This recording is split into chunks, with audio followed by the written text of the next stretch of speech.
정말 무서운 사실 하나 말씀드릴까요? 우리가 샤워하다가 머리카락이 눈에 띄게 빠지기 시작할 때 대부분 그때부터 탈모가 시작됐다고 생각하시죠? 그런데 의사 입장에서 보면 그때는 시작이 아니라 이미 몇 달은 진행된 뒤입니다. 다만 그 전까지는 티가 잘 안 나서 그냥 넘겨버리기 쉬운 거예요.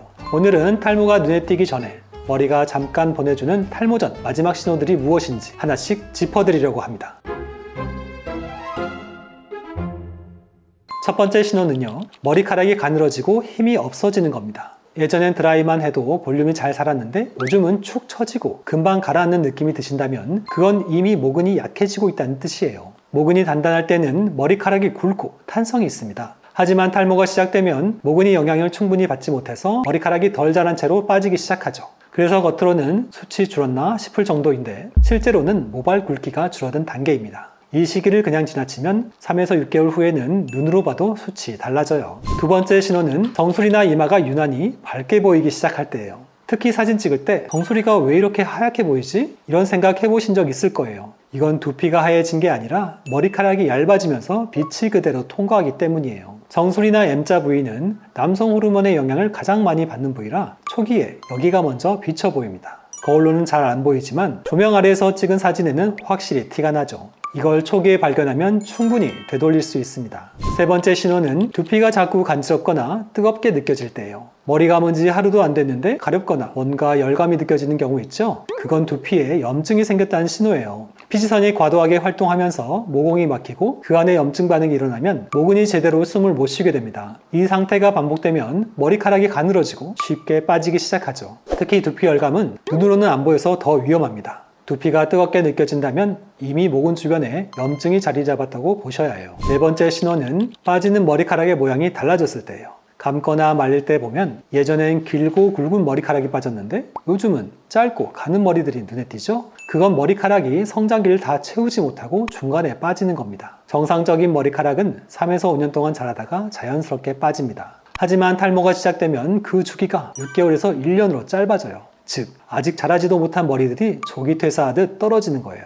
그리고 다섯 번째 신호는요, 두피가 평소보다 기름지고 무거워진 느낌 들 때예요. 탈모가 시작되면 두피 피지선이 커지고 피지 분비량이 늘어납니다. 하루만 안 감아도 두피가 번들거리거나 정수리 냄새가 나는 분들, 이미 탈모 호르몬의 영향이 시작된 겁니다. 이 피지가 모공을 막고 모근 주변 산소 공급을 막아버리면 머리카락이 자랄 공간이 없어져요. 결국 모근이 점점 약해지고 머리카락은 더 얇고 힘없이 자라게 됩니다. 그럼 왜 이런 변화들이 생기는 걸까요? 핵심은 모근이 지쳐가고 있다는 것입니다. 우리 머리카락은 성장기, 퇴행기, 휴지기를 반복하며 자라죠.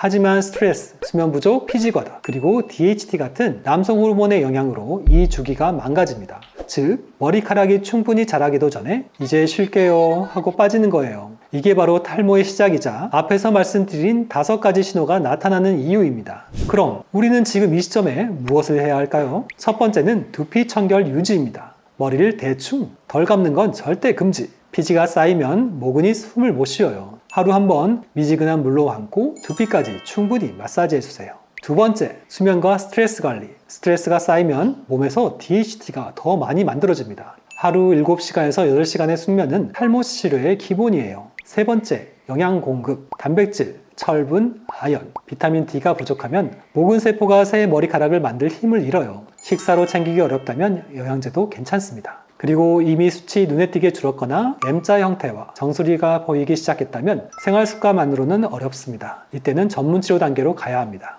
예를 들어 DHT를 억제하는 약물, 두피재생시술, PRP, 두피엑소존, PDRN 같은, 그리고 모발 이식, 즉 이미 진행된 탈모라면 머리카락을 살리는 관리가 아니라 모낭을 새로 심는 모발 이식으로 접근해야 해요. 정리하자면 탈모는 하루아침에 생기지 않습니다. 그 전에 반드시 어떤 식으로든 경고 신호를 보냅니다. 머리카락이 가늘어지고 정수리가 밝아지고 두피가 가렵고 짧은 머리들이 빠지고 기름기가 많아진다면 그건 머리가 보내는 마지막 SOS입니다. 지금 그 신호를 알아챘다면 아직 늦지 않았습니다. 오늘부터라도 두피를 깨끗하게, 몸을 건강하게, 그리고 머리를 진짜 살릴 수 있는 환경으로 만들어주세요. 다음 영상에서도 더 좋은 내용으로 찾아뵙겠습니다. 영상이 도움되셨다면 구독과 좋아요 꼭 눌러주시고요. 지금까지 라인을 씹는 남자 닥터 이영민이었습니다. 감사합니다.